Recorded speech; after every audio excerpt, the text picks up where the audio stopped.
Ahora sí, doctor, se ve la imagen. Muy bien. Listo, entonces empezamos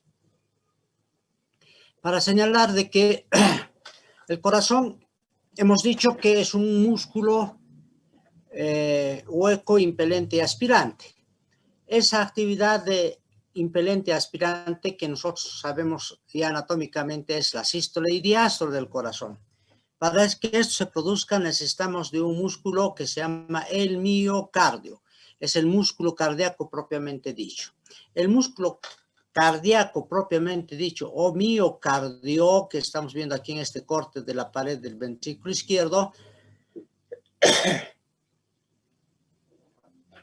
constituyen fibras musculares estriadas, pero que funcionan automáticamente.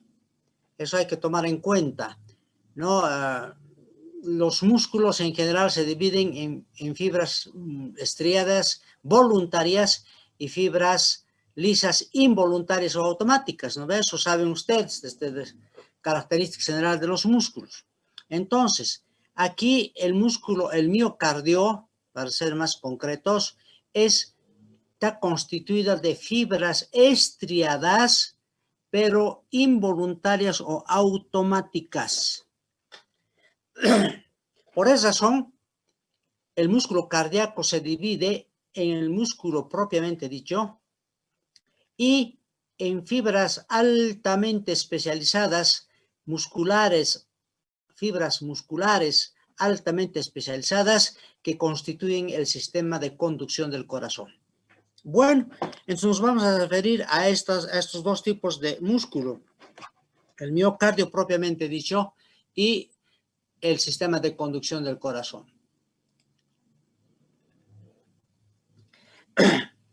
Las fibras musculares que forman el miocardio del corazón empiezan en unas formaciones fibrosas o fibroconjuntivas que corresponden fundamentalmente a anillos fibrosos que se forman alrededor del orificio mitral, tricuspide y de los grandes vasos, ¿no? En este caso de la arteria aorta y de la arteria pulmonar. Y para ello, a nivel de los orificios auriculoventriculares, los anillos que nosotros hemos dicho, donde se insertan las válvulas por su borde adherente, entonces están formados por unas prolongaciones fibrosas en forma de arcos que se llaman trígonos. Y tenemos un trígono anterior que partiendo de la parte interna de válvula tricúspide se dirige hacia adelante, se dirige hacia atrás, rodea a la aurícula, al orificio auriculoventricular tricuspidio y alcanza hasta el lado anterior donde desaparece para formar una porción conjuntiva. El trígono posterior viene de este mismo lado, pero se dirige hacia atrás entre lo que es la emergencia de la aorta y de la válvula mitral, ¿no? Y se dirige de esta manera, para formar el anillo del orificio bicúspide. En cuanto a las porciones fibrosas de los orificios arteriales, tanto aorta como estamos viendo aquí la pulmonar, son en realidad más que formaciones fibrosas, son fibroconjuntivas que se dirigen hacia las válvulas sigmoideas, donde debajo del cual se forma lo que son los conos o infundíbulos aórtico y pulmonar. Allí se van a confundir esas fibras conjuntivas con la parte muscular. De hecho, las fibras, los anillos fibrosos que estamos formando sirven de lugar de inserción de las fibras musculares propiamente dicho. Entonces, de esa manera, hemos constituido los anillos fibrosos auriculoventriculares y arteriales de la aorta y de la pulmonar respectivamente, de manera tal que a partir de estos anillos, las fibras musculares que constituyen ahora el miocardio, entonces van a insertarse en esos anillos porque estos anillos sirven también de inserción, de sostén a la fibra muscular, como estamos viendo por acá, ¿no? Son la forma de insertarse. Y por dentro inserta a las valvas de las válvulas auriculoventriculares. Aquí está, lo mismo, el anillo fibroso de la tricúspide, el anillo fibroso de la bicúspide y los anillos de la aorta y de la pulmonar. Y esto, como hemos dicho, se encuentran alrededor de los orificios auriculoventriculares, porción fibrosa, y de las válvulas sigmoideas, porción aórtica y pulmonar. Pero no olvidemos también que es una formación fibroconjuntiva.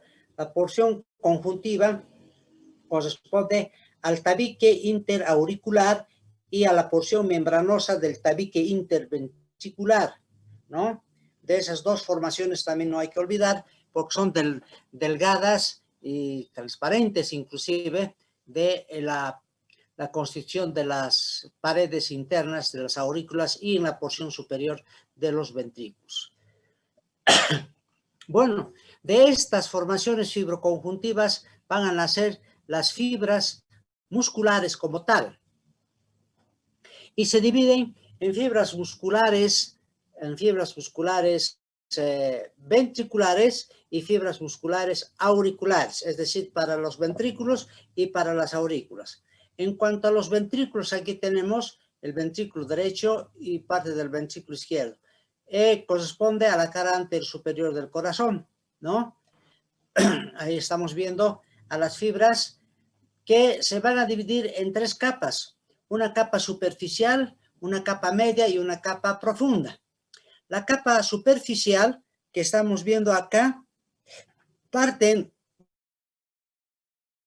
de los anillos fibrosos, tanto auriculoventriculares como arteriales, y se dirigen oblicuamente hacia la punta del corazón en músculos o mejor fibras cardíacas interventriculares anterior, de la cara anterior, y posterior en la cara posterior.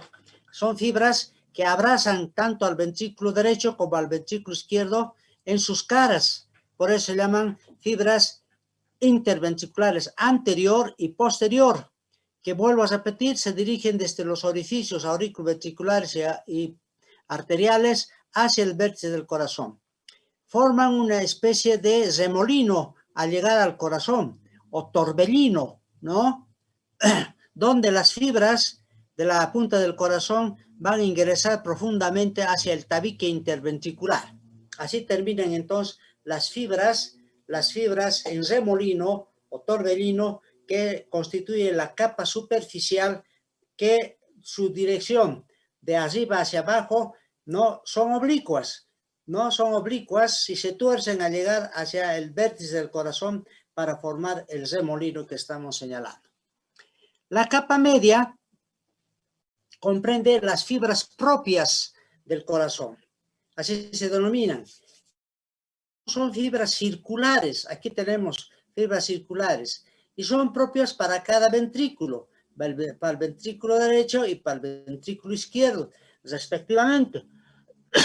Y estas fibras circulares, como su nombre indica, rodean el ventrículo en cuestión, desde el tabique interventricular a todo el resto de las caras, de las paredes del ventrículo correspondiente. De manera tal, entonces, que las fibras circulares o propias del corazón, de los ventrículos, son mucho más abundantes, y más abundante en el ventrículo izquierdo que en el ventrículo derecho, porque estas son las fibras propias que van a impulsar la salida de la sangre de los ventrículos. Vale decir, constituyen la parte más importante de la contracción ventricular, que responden a la sístole ventricular para proyectar la salida del contenido de los ventrículos hacia las arterias, ¿no? Del ventrículo derecho a la arteria pulmonar y del ventrículo izquierdo a la arteria aorta. Y el ventrículo izquierdo es mucho más porque tiene que tener mucha más fuerza para impulsar la sangre al sistema circulatorio general que corresponde a la aorta, ¿no? Y eso es lo que corresponde. Vamos a ver, haciendo un corte aproximadamente a esta altura, en el tercio inferior de los ventrículos, encontramos de esta manera al corazón.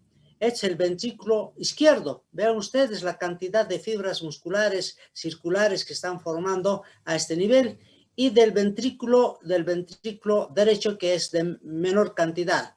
Prácticamente este es el vértice del ventrículo derecho, porque sabemos que el ventrículo izquierdo desciende más, pero ese es el corte a esa altura para diferenciar el grosor de la pared ventricular izquierda del grosor de la pared ventricular derecha. Ahora, estas fibras circulares se proyectan hacia el interior de los ventrículos, formando esto que hemos denominado los pilares del corazón, ¿no es cierto?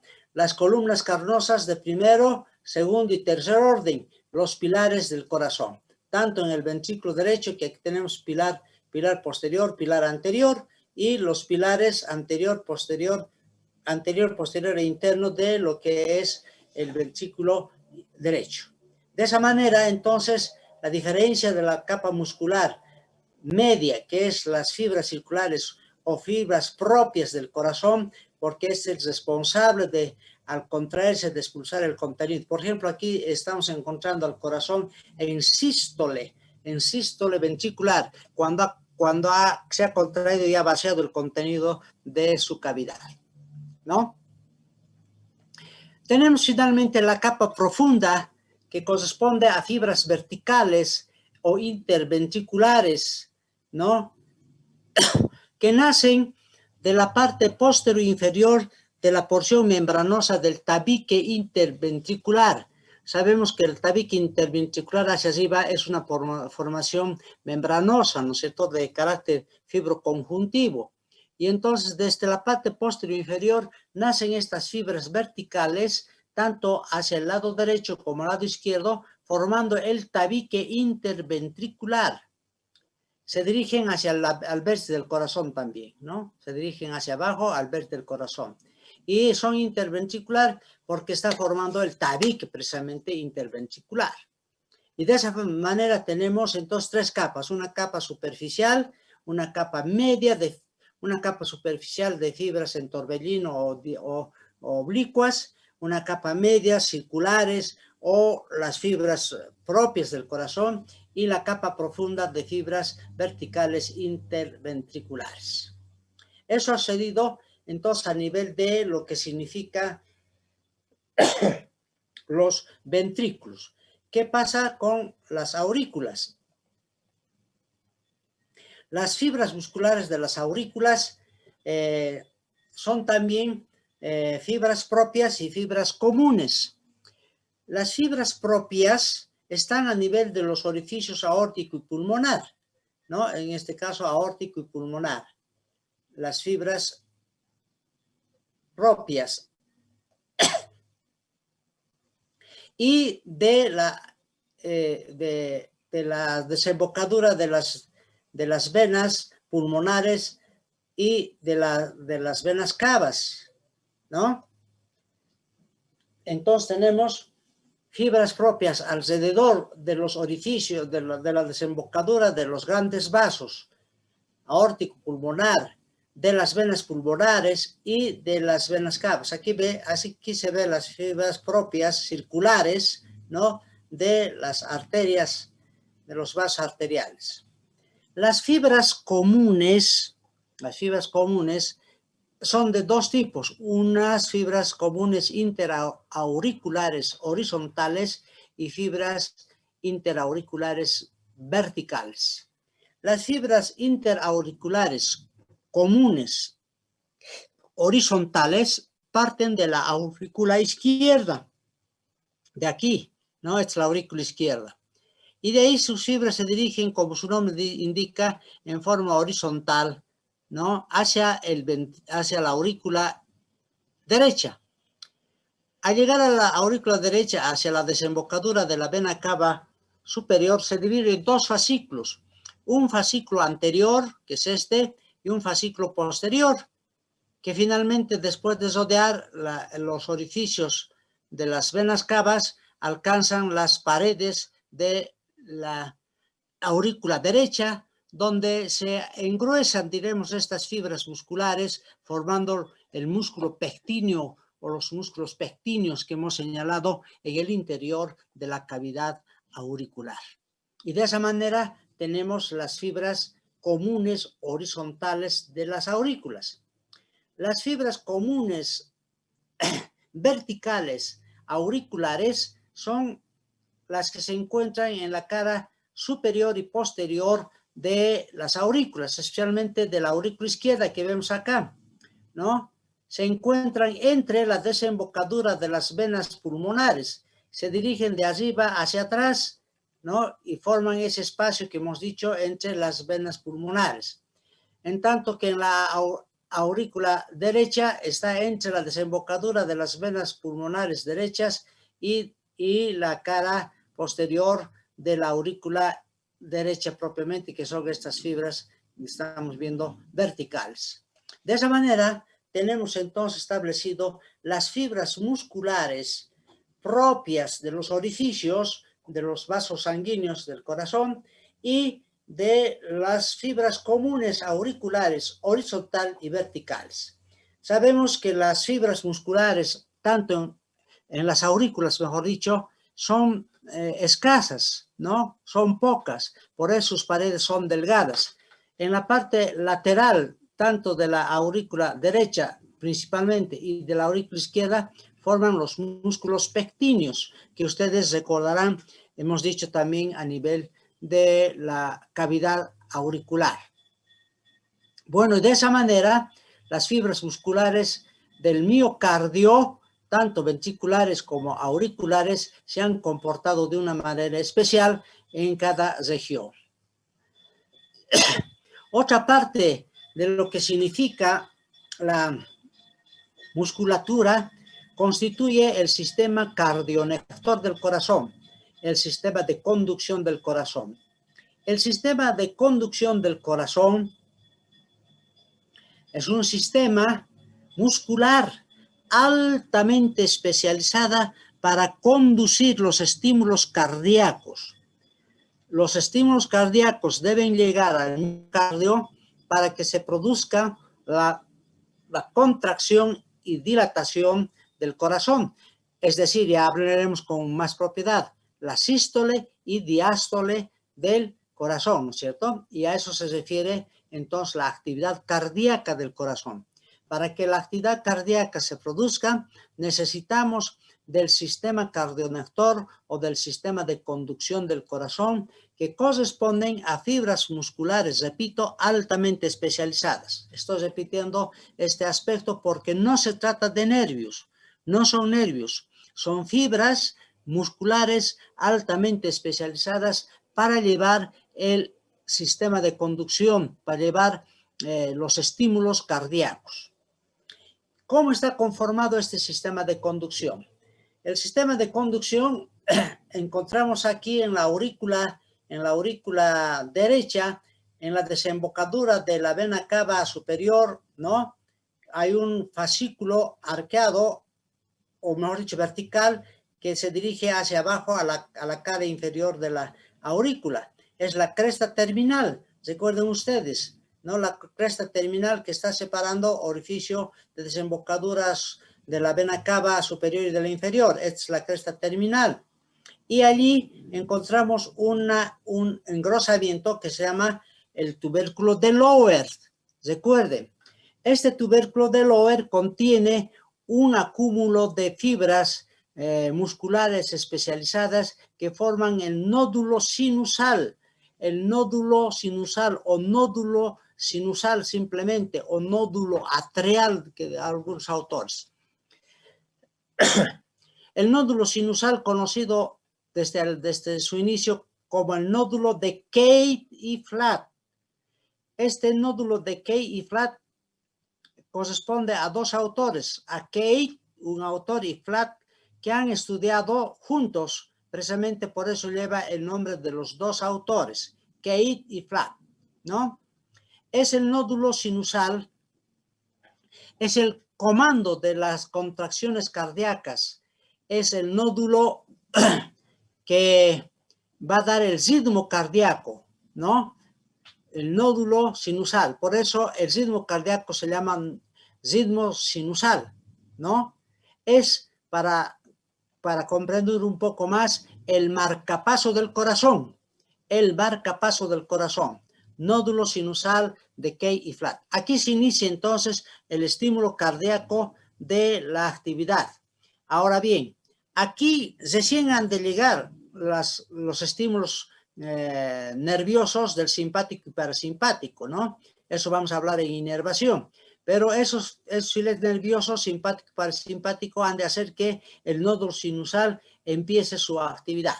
Pero la actividad del sistema de conducción y del nódulo sinusal empieza prácticamente cuando ya se ha esbozado el corazón, ¿no? En la edad embrionaria. ¿A qué edad el corazón empieza a latir en el embrión? ¿A qué edad late el corazón en el embrión? A los 20, 21 días, ¿no? A la tercera semana, de concluida la tercera semana del desarrollo embrionario. Y desde ese momento el corazón empieza a latir en su actividad cardíaca de sístole y diástole. Y no va a parar sino con la muerte, excepto en el paro cardíaco que puede activarse resucitándolo. Pero si ese paro cardíaco ha llegado ahí, solo con la muerte va a parar. Eso significa entonces que el sistema de conducción del corazón a partir del nódulo de Kay y Flat va a empezar a latir en 60 a 80 veces por minuto, ¿no? 60 a 80 veces por minuto. Entonces, de aquí empieza esa conducción desde el nódulo de Kay y Flat por la pared inferior de la aurícula derecha, se dirige hacia abajo y adelante y hacia adentro, hacia el tabique interauricular y la porción membranosa del tabique interventricular, ¿no? Entre el tabique interauricular y la implantación de la válvula, de la valva interna de la válvula tricúspide. Ahí se van a dirigir fibras en dirección oblicua hasta alcanzar entonces a este tabique, que va a formar otro nódulo, el nódulo aurículo-ventricular. Por eso se llama nódulo aurículo-ventricular, porque está entre la aurícula que está finalizando y el ventrículo que está empezando. Nódulo aurículo-ventricular.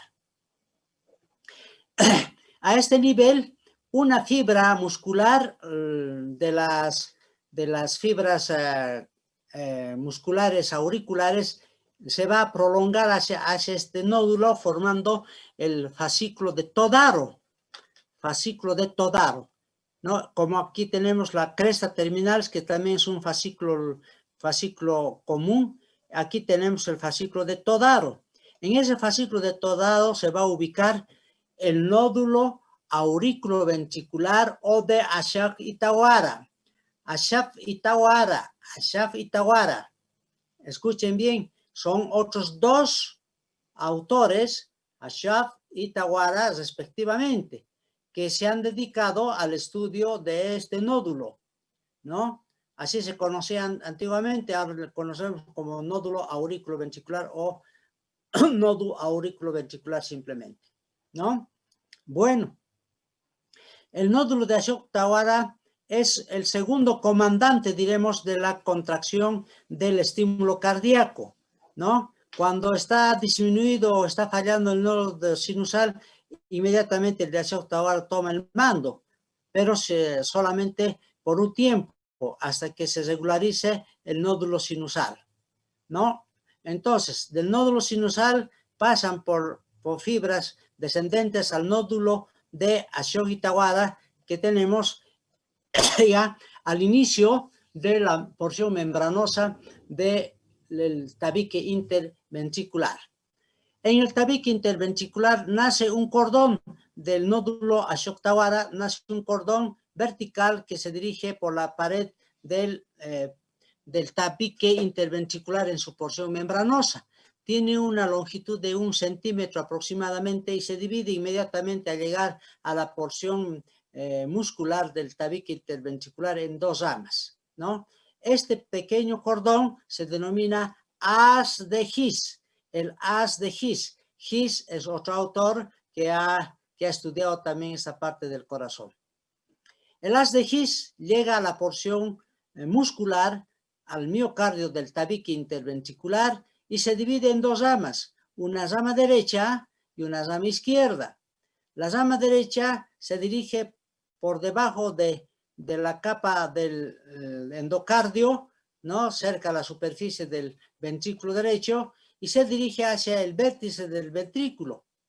Allí va a ramificarse en varias ramas que van a dirigirse a los pilares del corazón, ramas anteriores, posteriores e internas para los pilares del corazón. Pero no son las únicas ramas, porque también va a dar al propio miocardio de las paredes del corazón, ¿no? Determinando entonces una especie de red, que la vamos a llamar la red de Purkinje. ¿Qué sucede con la rama izquierda? La rama izquierda desde su inicio desciende igualmente superficialmente a la capa del endocardio, en el tabique interventricular, y a medio camino se divide en 2 ramas. Una rama anterior, o se subdivide, mejor para entender, en 2 ramas. Una rama anterior que se dirige hacia el pilar anterior del ventrículo izquierdo, y una rama posterior que va al pilar posterior del ventrículo izquierdo. Prácticamente están destinados a los pilares, pero también a las paredes del ventrículo izquierdo, donde forman otra red que corresponde a la red de Purkinje. Y de esa manera, el sistema de conducción ha nacido en el nódulo de sinusal, que es el marcapaso, y de ahí, con todas estas formaciones, terminan estimulando a las fibras cardíacas del miocardio, de las paredes del corazón y de los pilares del corazón. Ese es el fundamento de esta fibra muscular altamente especializada. El ritmo sinusal comprende la sístole y diástole, que debe ser rítmica en 60 a 80 veces por minuto, o lo que son los latidos, que nosotros llamamos clínicamente de 60 a 80 veces por minuto. Por encima de 80 latidos por minuto, es decir, 60 a 80 veces de sístoles y diástoles que hace el corazón, pues nosotros diremos hay una taquicardia y hay una arritmia cardíaca, no hay una taquicardia, ya se está produciendo exageración del ritmo cardíaco, hay aumento del ritmo cardíaco, taquicardia. Pero si más bien al contrario, estos latidos fueran menos de 60 al minuto, ¿no? Tendríamos entonces una bradicardia. También estamos hablando ya de problemas cardíacos, una bradicardia, una disminución de los latidos en minuto, ¿no? Lo cual nos está significando algo está pasando con el corazón. Entonces, por encima de los 80 ya estamos hablando de taquicardia y por debajo de los 60 una bradicardia. Y eso es lo que constituye entonces la parte muscular del corazón. El músculo propiamente dicho, que es el miocardio, y el músculo especializado que corresponde al sistema cardionector del corazón. Muy bien, jóvenes, esa es la clase.